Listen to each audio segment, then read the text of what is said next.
जय श्री माता जी। परम पूज्य श्री माता जी, आज शारदीय नवरात्रि का पंचम दिवस आपको श्री माता जी, हम सभी शांत और शुद्ध आत्मा श्री माँ स्कंद माता की रूप में पूजा करना चाहते हैं। माँ कृपाएं आप सारे देव देवियों के साथ पधारिए। ये ध्यान और मेडिटेशन की मंच पर पधारिए। हम सारे विश्व की सभी संत और शुद्ध आत्मा आपके साथ ध्यान का स्थिति, निर्विचारिता की स्थिति पाने के लिए उपस्थित हुई है।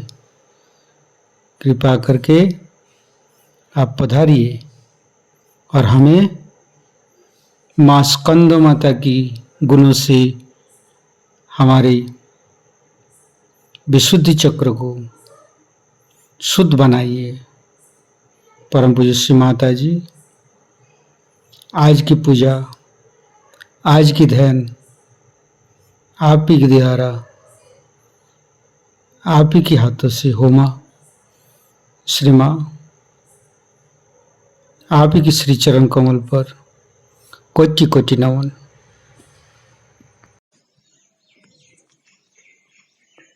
कुंडलिनी उठा के बंधन लेंगे।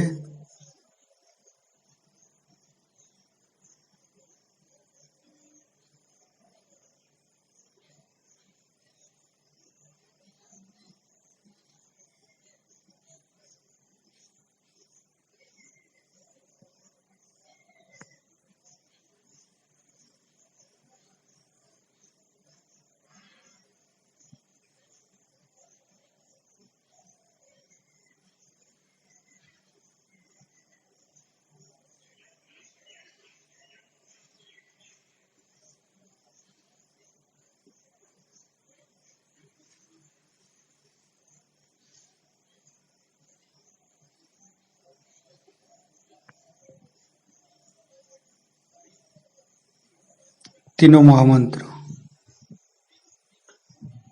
ओम तमेव साक्षात् श्री महालक्ष्मी महासरस्वती महाकाली त्रिगुणात्मिका कुंडलिनी साक्षात् श्री आदिशक्ति माता जी श्री निर्मला देव्ये नमो नमः। ओम तमेव साक्षात् श्री कल्की साक्षात् श्री आदिशक्ति माता जी श्री निर्मला देव्ये नमो नमः। ओम तमेव साक्षात् श्री कल्की साक्षात् श्री सहस्रार स्वामिनी मोक्ष प्रदायिनी माता जी श्री निर्मला देव्ये नमो नमः। गणेश मंत्र लेंगे। ओम तमेव साक्षात् श्री गणेश साक्षात् श्री आदिशक्ति माता जी श्री निर्मला देव्ये नमो नमः। दोनों हाथ श्री माता जी की तरफ, संपूर्ण चित्त हृदय पर। परम पूज्य श्री माता जी, कृपा करके आपके श्री चरण कमल की शीतलता हमारे हृदय पर प्रदान कीजिए। माँ परम पूज्य श्री माता जी, हम अज्ञानी हैं, कृपा करके हमारी अज्ञानता के वश में आपकी शान के खिलाफ कोई भी गलती हुआ हो, कृपा करके आप मुझे क्षमा कर दीजिए। माँ धीरे धीरे चित्त को मध्य मूलाधार पर परम पूज्य श्री माता जी कृपा करके आप हमें वर्तमान में स्थापित कीजिए, हमें मध्य में स्थापित कीजिए। हम कभी अतीत में चला जाते, कभी भविष्य में चला जाते, कृपा करके आप हमें मध्य में स्थापित कीजिए माँ। हमें आध्यात्मिक उत्थान प्रदान कीजिए माँ। संपूर्ण चित्त तीनों मूलाधार पर परम पूज्य श्री माता जी हमारे अंदर गणेश शक्ति को आशीर्वादित कीजिए और हमारी तीनों नाड़ी सातों चक्रों की समस्त दोषों को गणेश शक्ति से दूर कीजिए माँ। परम पूज्य श्री माता जी कृपा करके आप मध्य मूलाधार पर आइए और हमें अवबोधिता प्रदान कीजिए, हमें पवित्रता प्रदान कीजिए। धीरे धीरे चित्तों को स्वाधिष्ठान चक्र पर, तीनों स्वाधिष्ठान को देखेंगे, फिर धीरे धीरे नाभि पर तीनों नाभि को देखेंगे,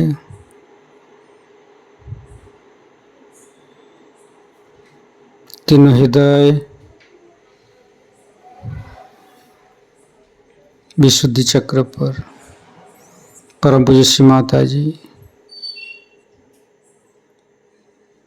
श्री माँ स्कंद माता के रूप में हमारे विशुद्धि चक्र पर आप आइए।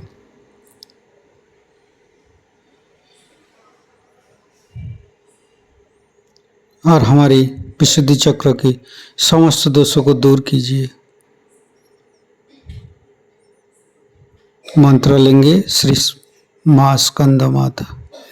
ओम तमेव साक्षात् श्री माँ स्कंद माता साक्षात् श्री आदि शक्ति माता जी श्री निर्मला देव्ये नमो नमः।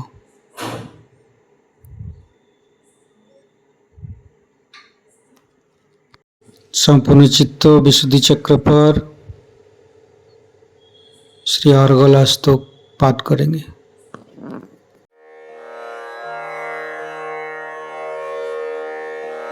ओम अस्य श्री अर्गलास्तोत्र मंत्रस्य विष्णु ऋषिः अनुष्ठुप छन्दः श्री महालक्ष्मी देवता श्री जगदम्बा प्रीत्यर्थं सप्तशती पाठाङ्गत्वेन जपे विनियोगः। ओम नमश्चण्डिकायै। मार्कण्डेय उवाच जयन्ती मंगला काली भद्रकाली कपालिनी दुर्गा क्षमा शिवा धात्री स्वाहा स्वधा नमोस्तुते। जय त्वं देवी चामुण्डे जय भूतार्तिहारिणी जय सर्वगते देवी कालरात्रि नमोस्तुते। मधुकैटभ विद्रावी विधातृ वरदे नमः। रूपं देहि जयं देहि यशो देहि द्विषो जहि। महिषासुरनिर्नाशी भक्तानां सुखदे नमः। रूपं देहि जयं देहि यशो देहि द्विषो जहि। रक्तबीजवदे देवी चण्डमुण्ड विनाशिनी। रूपं देहि जयं देहि यशो देहि द्विषो जहि। शुम्भस्यैव निशुम्भस्य धूम्राशक्ष च मर्दिनी। रूपं देहि जयं देहि यशो देहि द्विषो जहि। वन्दिता त्र्यम्बकगृहयुगे देवी सर्वसौभाग्यदायिनी रूपं देहि जयं देहि यशो देहि द्विषो जहि अचिन्त्यरूपचरिते सर्वशत्रुविनाशिनी रूपं देहि जयं देहि यशो देहि द्विषो जहि न तेभ्यः सर्वदा भक्त्या चण्डिके दुरितापहे रूपं देहि जयं देहि यशो देहि द्विषो जहि स्तुवद्भ्यो भक्तिपूर्वं त्वां चण्डिके व्याधिनाशिनी रूपं देहि जयं देहि यशो देहि द्विषो जहि चण्डिके सततं ये त्वाम् अर्चयन्तीह भक्तितः रूपं देहि जयं देहि यशो देहि द्विषो जहि देहि सौभाग्यारोग्यं देहि मे परमं सुखं रूपं देहि जयं देहि यशो देहि द्विषो जहि विदेहि द्विषतानाशं विदेहि बलमुच्चकैः रूपं देहि जयं देहि यशो देहि द्विषो जहि विदेहि देवि कल्याणं विदेहि परमाश्रियं रूपं देहि जयं देहि यशो देहि द्विषो जहि सुरासुरशिरोरत्ना निगृष्टचरणम्बिके रूपं देहि जयं देहि यशो देहि द्विषो जहि विद्यावन्तं यशस्वन्तं लक्ष्मीवन्तं जनं कुरु रूपं देहि जयं देहि यशो देहि द्विषो जहि प्रचण्डदैत्यदर्भग्ने चण्डिके प्रणताय मे रूपं देहि जयं देहि यशो देहि द्विषो जहि चतुर्भुजे चतुर्वक्त्रा संस्तुते परमेश्वरी रूपं देहि जयं देहि यशो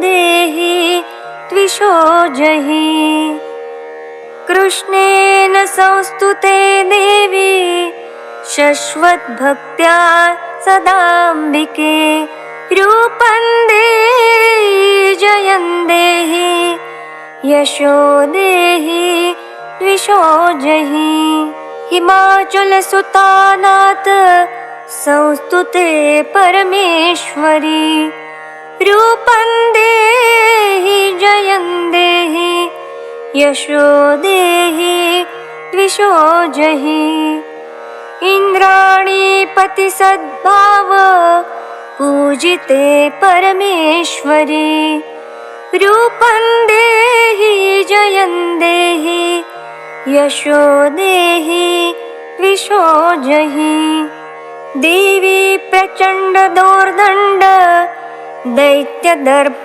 विनाशिनी रूपं देहि जयं देहि यशो देहि द्विषो जहि देवी भक्तजनोद्दाम दत्तानन्दोदयम्बिके रूपं देहि जयं देहि यशो देहि द्विषो जहि पत्नीं मनोरमां देहि मनोवृत्तानुसारिणीं तारिणीं दुर्गसंसार सागरस्य कुलोद्गमम् इदं स्तोत्रं पठित्वा तु महास्तोत्रं पठेन्नरा स तु सप्तशतीं संख्या वरमाप्नोति सम्पदाम् इति देव्या अर्गला स्तोत्रं सम्पूर्णम् साक्षात् श्री आदिशक्ति माताजी श्री निर्मला देव्यै नमो नमः।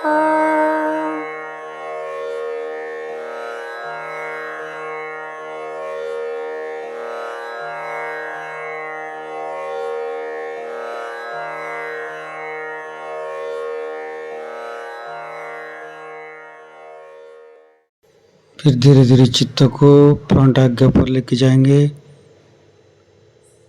बैक आज्ञा, सहस्त्रार। परम पूज्य श्री माता जी कृपा करके हमें निर्विचारिता स्थिति प्रदान कीजिए। निर्विचारिता का मंत्र लेंगे। ओम तमेव साक्षात श्री निर्विचारिता साक्षात श्री आदिशक्ति माता जी श्री निर्मला देव्ये नमो नमः।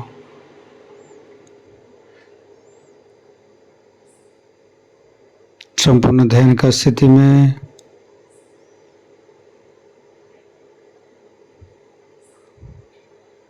सहस्त्रार पर चित्त को रखेंगे।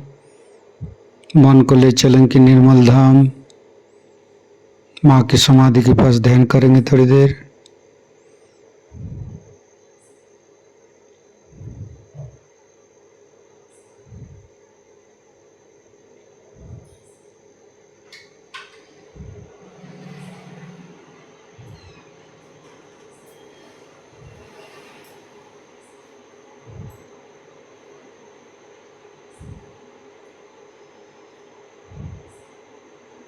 इस स्थिति पर परम पूज्य श्री माता जी का अमृत वाणी सहस्त्रार से ग्रहण करेंगे।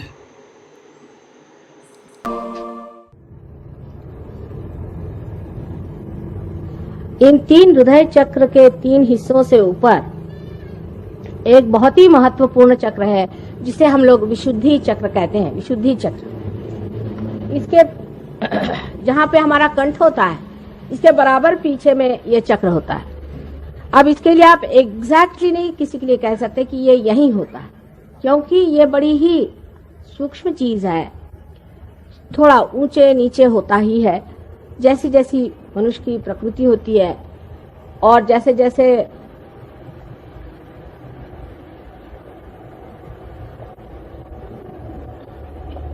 उसका फॉर्म होता है वैसे ही इसके चक्र की भी स्थितियां उस तरह से थोड़ी बहुत आगे पीछे होती हैं। कभी कभी 1 इंच का भी फर्क होता है। इसलिए आप ये नहीं कह सकते कि ये बराबर उस जगह ही होगा। थोड़ा सा मैंने देखा है, किसी का ऊपर होता है, किसी का नीचे होता है, किसी का और भी नीचे होता है। बहरहाल ये कंठ जहाँ पे है, इस कंठ के पीछे में यहाँ हमारा विशुद्धि चक्र है। ये चक्र बहुत ही महत्वपूर्ण है मानव के लिए। जानवरों में ये चक्र इतना बढ़ा हुआ नहीं, ना ही इतना वो प्रगल्भ है। मनुष्य की शुरुआत ही इस चक्र से हुई है, समझ लीजिए पूरी तरह से।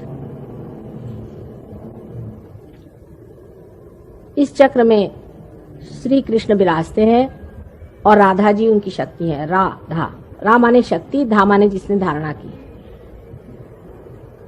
कृष्ण का मतलब होता है कृषि करने वाले, जिन्होंने कृषि की है। आप सबकी कृषि उन्होंने की। आपके अंदर इन्होंने बीज भरे, उन्होंने पहले बीज आपके अंदर भरा कि उस अनंत को जानिए, परमात्मा को जानिए, परम तत्व को जानिए। इसका बीज उन्होंने भरा, इसीलिए उनको कृष्ण कहते हैं। ये चक्र मनुष्य में तब घटित हुआ जब उसने अपनी गर्दन ऊपर पूरी तरह से उठा ली। आप जानते हैं कि जानवर की गर्दन नीचे होती है। उसके बाद कुछ ऐसे जानवर हैं जिनको कि हम कह सकते चिंपैंजी या बंदर की लंगूर वगैरह जो जातियां हैं, उसमें भी थोड़ी बहुत गर्दन ऊपर आ जाती है। लेकिन मनुष्य की गर्दन जो बिल्कुल सीधी हो गई है, ऐसे किसी भी प्राणी मात्र की नहीं हुई। यह गर्दन सीधी होने की वजह से ही मनुष्य की स्वतंत्रता स्थापित हो गई। वो किस प्रकार, मैं आपसे बताती हूँ। यह विशुद्धि चक्र से ही हमारे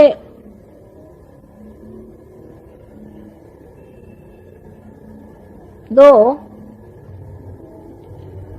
ईगो और सुपर ईगो नाम के बलून तैयार हो जाते हैं। आप जानते हैं कि जानवर की आकृति ऐसी आती है, ऐसी जाती, फिर नीचे चली जाती है। जो भी चेतना उनके अंदर आती है वो फिर से पृथ्वी की ओर झुक जाती है। लेकिन मनुष्य ने जो ये ऐसी गर्दन ऊपर उठा ली और उसने अपने अंदर जिम्मेदारियां महसूस करनी शुरू कर दी, तब वो जब कोई भी कार्य करता है तो उसमें उसका ईगो बढ़ता है। अब ईगो शब्द अहंकार से लोग बहुत घबराते हैं। अहंकार मेरा मतलब नहीं है अहम भाव, इसमें दोनों में बड़ा अंतर है। अहम भाव सब में होता ही है, होना आवश्यक ही है। हर इंसान में अहम भाव न हो तो वो जानवर हो जाए। प्रति अहम भाव भी हमारे अंदर उठता है और लेफ्ट साइड से आके और माथे यहां फॉन्टेनेल बोन होता है वहां तक आ जाता है। और अहंकार का भाव भी लेफ्ट साइड से उठ के इधर आ जाता है। अब देखिए, चढ़ते वक्त तो राइट का लेफ्ट जाता है और लेफ्ट का राइट जाता है, जैसे यहाँ पे दिखाया। इन लोगों ने उसका अभी गति नहीं दिखाई लेकिन ये विशुद्धि चक्र से इसकी शुरुआत होती है। अगर आपका गला खराब है तो डॉक्टर लोग आपको दवा दे देंगे, कहेंगे आपका गला खराब। अगर राइट विशुद्धि खराब है, जो कि रुक्मिणी जी का स्थान है, जहां विट्ठल रुक्मिणी है, उसका तो इलाज दवा से हो जाएगा। पर जिसका लेफ्ट साइड खराब होगी उसका इलाज नहीं हो सकता, क्योंकि लेफ्ट विशुद्धि से प्रति अहंकार उठता है। यह कंडीशनिंग से होता है। जो आपके अंदर कंडीशनिंग हो गई उससे होता है। जैसे कि एक बच्चा मैंने बताया था, माँ के पास है, दूध पी रहा है, आनंद में है। जब माँ उसको बदलना चाहती है तो बच्चे में अहंकार जागृत होता है कि ये क्यों हमें सता रही है, या ऐसे हमें क्यों इन्होंने बीच में दखल दी, डिस्टर्ब किया। और जब माँ उसे कहती कि चुप रहो, ऐसे नहीं करते, तो उसपे जो उसके संस्कार पड़ते हैं, चाहे वो सुसंस्कार हो चाहे कुसंस्कार हो, उसके कारण उसके अंदर प्रति अहंकार, जिसे कि सुपर ईगो कहते हैं, होता है। अब राइट साइड की जो कुछ भी हमारी एक्टिविटी है, राइट साइड की जो हमारी पिंगला नाड़ी है, वो जब भी गतिमान होती है, कार्य करती है, तो हमारे अंदर ईगो बढ़ता है। और जब हमारी लेफ्ट साइड की गतिमान होती है तो हमारे अंदर प्रति अहंकार माने सुपर ईगो बढ़ता है। जब ये दोनों चीजें बढ़कर एक के ऊपर एक ओवरलैप कर लेती हैं, समझ लीजिए बच्चे की उम्र जब तक साल भर की हो जाती है तब तक ये जगह पूरी तरह से भर जाती है, और तब आप में पूरी तरह से हम अलग हैं ये भाव। अब कंठ में श्री कृष्ण का चक्र। इस जगह श्री कृष्ण जो गोप गोपियों के साथ खेला करते थे, वो बराबर बीचों बीच। अब तो आजकल ऐसे भी बुद्धिमान निकल गए कि वो कहते हैं कि जिन्होंने गीता बताई वो कृष्ण अलग, और जो कृष्ण जो गोप थे वो अलग, और पता नहीं कितने उनके और तरीके बनाएंगे। ये जो कंठ है, इस कंठ में 16 है, क्योंकि उनकी 16 कला आप जानते हैं, 16 पंखुड़ियां हैं। इसे विशुद्धि चक्र कहते हैं। मैंने एकदम विशुद्ध, क्योंकि योगेश्वर है, योगेश्वर को कुछ चिपकता नहीं है। तो आप उनकी कहानियां जानती हैं कि वो साक्षात योगेश्वर है, उनको कुछ चिपकता नहीं, बिल्कुल विशुद्ध आत्मा। और जब विशुद्ध पे आप आ जाते हैं तो सारी चीज नाटक जैसे दिखाई देती है और आप साक्षी होकर उसे देखते हैं। कोई चीज आपको चिपकती नहीं, आप साक्षी होकर के देखते हैं कि ये तो ड्रामा चल रहा है। क्योंकि आप जिस पानी में या भवसागर में फंसे हुए अपने लहरों से डर रहे थे, उससे उठकर के आप नाव में बैठ गए, आप लहरें देख रहे हैं। ये साक्षी स्वरूपत्व आप में अंदर आ जाता है। जैसे ही साक्षी स्वरूपत्व आ जाता है तो आप सारी सृष्टि को एक साक्षी होकर के देखते हैं और आप पर किसी चीज का असर नहीं आता। दूसरी बात यह है कि जो प्रश्न है आपके, उसका हल इससे बाहर निकलने पे ही होता है। जब तक आप उसमें उलझे हुए हैं, आपके प्रश्न कभी ठीक हो ही नहीं सकते। उससे जब आप बाहर निकल आते हैं, तभी आप इस प्रश्न को ठीक कर सकते हैं। तो यहां पर बसा हुआ जो श्री कृष्ण का कंठ का स्थान है, इसमें भी दो हिस्से हैं। एक को जैसे लेफ्ट का है और एक राइट। लेफ्ट में श्री विष्णु माया का स्थान। श्री विष्णु माया के बारे में आप जानते हैं कि जो उनकी बहन थी, जिन्होंने स्वर्ग में जाकर के आकाशवाणी करी थी, बादलों में से गरज कर कहा था कंस से कि तेरा मारने वाला अभी जीवित है। वही आकाशवाणी आज भी कार्य करती है। जो बिजली है ये भी कार्य करती है। और आप कभी देखिएगा तो आपको आश्चर्य होगा कि हमारे भी फोटो बड़े कमाल के आते हैं। और जो ये कैमरा जिसे हम सीधी सादी चीज समझते हैं, इसने ऐसे ऐसे हमारे फोटो निकाल दिए हैं कि आप हैरान हो जाइएगा। यहां तक कि बादलों में तक हमारे फोटो आते हैं। ये आकाशवाणी का कार्य है, ये विष्णु माया है। इस विष्णु माया पर यह कहना है कि जब हमें भाई बहन का विचार नहीं रहता, जब हमारे अंदर ये शुचिता रहे, हम जब दूसरी औरतों के और बुरी निगाह डालते हैं, तब भी ये चक्र पकड़ जाता है। या किसी कारणवश हम ये सोचते हैं कि हम पापी हैं, हम दुष्ट हैं, और इस तरह की बेकार की अपने बारे में न्यून कल्पना कर लेते हैं, तब भी ये चक्र पकड़ता है। ये कल्पना कहीं कहीं बहुत ज्यादा मैं देखती कि हम तो पापी हैं, क्योंकि रात दिन जो आता कहता तुम लोग पापी हो, ये संसार पापी है, और जो बताने वाला वो कौन बड़ा धर्मात्मा है। ये सब बातें सुन सुन के मनुष्य अपने को इतना नीचा गिरा लेता है कि उसकी ये लेफ्ट विशुद्धि पकड़ती है। और इसके पकड़ जाने से अगर हृदय में भी पकड़ा जाए तो अनजाना जैसी बड़ी घातक बीमारियां हो जाती हैं। रात दिन कभी पत्नी, कभी पति, कभी घर, कभी समाज, किसी भी औरत में यह हमेशा भरते रहता है कि तुम बड़ी खराब। उस वक्त ये चक्र पकड़ जाता है और इससे अनेक बीमारियां हो जाती, पर सबसे घातक बीमारी इसकी अनजाना की है। दूसरी जो राइट साइड है, उसमें हम जिसे महाराष्ट्र में विट्ठल कहते हैं, और जिसे आप कहिए कि द्वारिका में बसे हुए श्री कृष्ण जहां राज्य कर रहे थे, उनका स्थान है। तो जब गोप गोपी बन के यहां रहते थे, तब उनका बीचों बीच स्थान है। और जब वो राज कर रहे थे द्वारिका में, तो उनका राइट। और जब लेफ्ट में आप देखते हैं तो उनकी जो शक्ति स्त्री है, वो उनकी बहन है। बीचों बीच में श्री कृष्ण की राधा, और इधर उनकी रुक्मिणी, उनकी पत्नी जो थी, वो उनकी शक्ति थी। 5 शक्तियां वो और 16,000 और शक्तियां सारी श्री कृष्ण की यहाँ विट्ठल के स्थान पे है। लेकिन इसमें भी इतने दोष आ गए कि विट्ठल की मूर्ति पंढरपुर में उनका साक्षात हुआ, जैसे आपके गोविंद महाराज की यहाँ मूर्ति आई है स्वयंभू। उसके बाद लोगों ने वहां पे अपना धंधा शुरू किया और लोग एक एक महीना मुंह में तंबाकू डाल के विठ्ठल विठ्ठल विठ्ठल करते हुए पैदल जाते थे। अब तंबाकू जो है ये कृष्ण के विरोध है, उनको बिल्कुल तंबाकू नहीं पसंद। जो लोग तंबाकू खाते हैं उनका ये चक्र खराब हो जाता है, या जो तम्बाकू पीते हैं उनका ये चक्र खराब हो जाता है और इसीलिए उनको कैंसर की बीमारी होती है।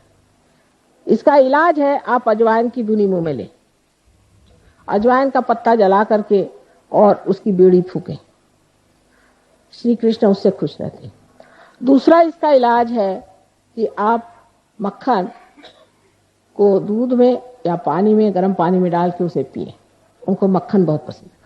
नाक में आप घी डालें, घी और थोड़ा सा कपूर, क्योंकि कर्पूर गौरव आप जानते हैं कि आप कपूर के बड़े शौकीन हैं, सो कपूर थोड़ा सा डाल करके वो नाक में छोड़ें, कपूर माथे पे लगाएं। जो कुछ श्री कृष्ण को पसंद है वो सारा करने से वो प्रसन्न हो जाते हैं और आपका विशुद्धि चक्र ठीक हो सकता है, आपका कैंसर ठीक हो सकता है, आपकी सारी तकलीफें ठीक हो सकती। जब आप सबका गला पकड़ जाता है तो मेरा भी गला पकड़ जाता है, क्योंकि इतनी मेहनत पड़ जाती है उसको ठीक करते करते, तो भी पहाड़ जैसे लोगों की कुंडलिनी कभी कभी उठती ही नहीं, बड़ा प्रयत्न करना पड़ता है। खासकर विशुद्धि चक्र पे ये 3 ऐसे पेंच बैठे हुए हैं। उसमें से ये कि जो लेफ्ट विशुद्धि है, अगर मंत्र वगैरह किसी गलत गुरु से लिए हैं और बक रहे हैं उसको सुबह से शाम तक, तो वो मंत्र भी पकड़ जाता है। इन सब चीजों के लिए उसका इलाज सहयोग में हरेक का मंत्र रूप भी है, आसन रूप भी है, और भी कुछ उसके साथ में थोड़ा बहुत जैसे पानी, जल या चीनी, इस तरह की चीजें दे करके किया जाता है। विषय तो बहुत लंबा चौड़ा है, हर एक चक्र पे ही बोलना चाहिए। विशुद्धि चक्र जो है श्री कृष्ण का चक्र है, इसमें 16 कलाएं हैं। इसी प्रकार 16 सब प्लेक्ससेस, जिसको कि हम पंखुड़ियां कहते हैं, हमारे अंदर है। और जो कुछ भी हमारे अंदर अ आ इ ई उ ऊ ए आई आदि जितने भी हमारे अंदर जिसे वॉवेल्स कहते हैं वो है, वो सारे इसके बीज मंत्र है। जिस वक्त आप कोई गलत मंत्र कहते हैं तो वो मंत्र की वजह से कोई गलत इंसान की प्रेतात्मा यहाँ के बैठ जाती है। जब आप गलत पूजन करते हैं, गलत तरीके से आप किसी भी मेडिटेशन को या किसी भी गलत गुरु के पास जा करके और दीक्षा लेते हैं, तो ये आपका चक्र पकड़ जाता है। ये चक्र पकड़ जाने से आपको अनेक बीमारियां होती हैं, उसमें से विशेषकर जो बीमारी होती है जिसे हम थ्रोट कैंसर कहते हैं, जो आपके कंठ के पास शुरू होता है और धीरे धीरे बढ़ते बढ़ते नीचे की ओर बढ़ता हुआ सारे आपके लंग्स को पकड़। भगवान के नाम पर पागल जैसे कुछ बांध लिया सर पे, गले में कुछ पहन लिया और चिल्लाना शुरू कर दिया, अरे राम अरे राम अरे राम। ये सब नाटक करने की क्या जरूरत है? परमात्मा अंदर है, सब कुछ अंतर योग है। बाह्य में इस तरह के अनेक नाटक करना, कभी कुछ तमाशा करना, कभी कोई दूसरा तमाशा करना, अंतर ही तो जान पड़ता है कि गलत काम कर रहे हैं, और इसीलिए मनुष्य कभी कभी उसमें दोषी महसूस करता है। और कोई कोई लोग तो सभ्यता की दृष्टि से सोचते हैं कि हमेशा दोषी रहना ही अच्छा है। जैसे सवेरे उठिए, उनसे बात करें, माफ करो माफ करो माफ करो, भाई क्या हो गया, फिर क्यों परेशान हो रहे हो, ठीक से तो बात करो। सुबह से उनको यही लगता है कि मैंने कुछ न कुछ गलती कर दी है। अंग्रेजी भाषा भी ऐसी है कि बोलते वक्त हमेशा आई एम अफ्रेड। भाई काय के लिए अफ्रेड? आपसे तो दुनिया अफ्रेड है। 17 मरतबा I am sorry I am sorry I am sorry. Sorry है तो क्यों ऐसा काम करते हो? तो जिस आदमी में इस तरह की न्यूनता की भावना आ जाती है, वो भी लेफ्ट विशुद्धि पकड़ लेता है। सहयोग में लेफ्ट विशुद्धि जब साफ होती है तो आश्चर्य होता है लोगों को कि माँ सब तरह के स्पॉन्डिलाइटिस, सब तरह की परेशानियां पता नहीं कहाँ भाग गई। और यह विश्व माया का स्थान है, ये विश्व माया का स्थान है जो कृष्ण की बहन है। जिनके बहन और भाई का विचार नहीं होता, जो दूसरी औरतों की तरफ गंदी निगाहों से देखते हैं, उनका भी चक्र पकड़ जाता है। जिनमें वो पवित्रता की भावना नहीं होती है, उनका भी ये चक्र पकड़ जाता है। क्योंकि अंदर से वो जानते हैं कि गलत काम कर रहे हैं, तो वो जो गलत काम कर रहे हैं वो भावना अंदर बनती जाती है। कभी कभी झूठ मूठ में ही बनती है और कभी कभी सचमुच में बनती है। चाहे जो भी हो, उसे निकालना बहुत आसान है। सबसे तो बुरी बात यह है कि सुबह से शाम तक बताया जाएगा तू बड़ा पतित है और मेरे लिए आप अगर 500 रुपया ला दीजिए तो मैं तुम्हारे पाप मोचन कर दूंगा। माने आपका पैसा मोचन होते ही आपका पाप मोचन भी हो जाएगा। और फिर रात दिन यही खोपड़ी में डाला जाता है कि तुम पापी हो, तुम पापी हो। तो मनुष्य सोचने लगता है कि वाकई मैं पापी हूँ। इसमें मैं देखती हूँ कि कैथोलिक धर्म के जितने भी लोग आते हैं उनकी लेफ्ट विशुद्धि हमेशा पकड़ी रहती है, क्योंकि उनको तो जाके कन्फेशन करना पड़ता है कि मैंने पाप किया। अब किया भी नहीं होगा तो भी करना ही पड़ता है, क्योंकि जिस दिन चर्च में जाओ कहना ही पड़ता है। इस तरह की अजीब अजीब परंपराओं से भी मनुष्य इसको पाता है। गलत मंत्र कहने से हो जाता है, अनेक चीजों से लेफ्ट विशुद्धि पकड़ी जाती है। और कहना चाहिए कि आज भी सबकी वही ज्यादा पकड़ी हुई है। सिगरेट पीने से, तंबाकू खाने से सबसे लेफ्ट विशुद्धि पकड़ी जाती है।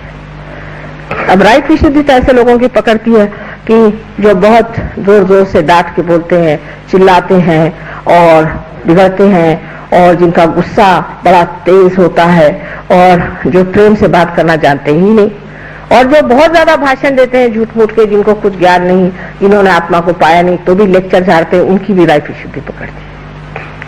और राइट विशुद्धि जो है विट्ठल का स्थान है, श्री विट्ठल का स्थान है। इसको विट्ठल के मंत्र से ठीक किया जा सकता है। इससे लोगों को अनेक तरह की बीमारियां हो जाती हैं जिसका गले से संबंध है।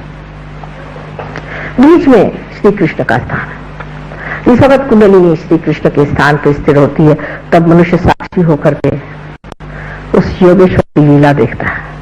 ये सारा संसार लीलामय है। इसमें इतनी हड़बड़ाहट की घबराहट की, इतनी परेशानी की कौन सी बात है? ये तो सब नाटक हो रहा है, सब नाटक देखते रहो। इस नाटक को देखना ही मात्र बन जाता है। जब आप देखते हैं कि नाटक है, थोड़ी देर तो घबराते हैं, उसके बाद जब स्थिर हो जाते हैं, आप स्थापित हो जाते हैं, तब आप जानते हैं कि ये नाटक है। और इस नाटक को जान लेना आपके लिए बड़ा ही सुखदायी होता है, क्योंकि फिर जो स्थित प्रज्ञ की भाषा है, जो श्री कृष्ण ने बताई है, वो सिद्ध हो जाती है। कहना नहीं पड़ता कि अब आप परेशान नहीं हो। ऐसा आदमी परेशान ही नहीं होता। हमें यही आश्चर्य होता है कि लोग सब क्यों परेशान हो रहे हैं। परेशान होने से तो कोई बात होने नहीं वाली, तो क्यों परेशान हो, बेकार में क्यों बर्बाद करें अपनी एनर्जी। लेकिन वो कहने से नहीं होता है। जिसको आदत है वो परेशान होगा ही। और हमें तो कोई लोग कहते हैं क्योंकि आप परेशान नहीं होते इसलिए हम आपके लिए परेशान होते। तो मैंने कहा ठीक है, अगर आपको परेशान होना तो होते रहिए, ऐसी कोई परेशानी की तो बात नहीं।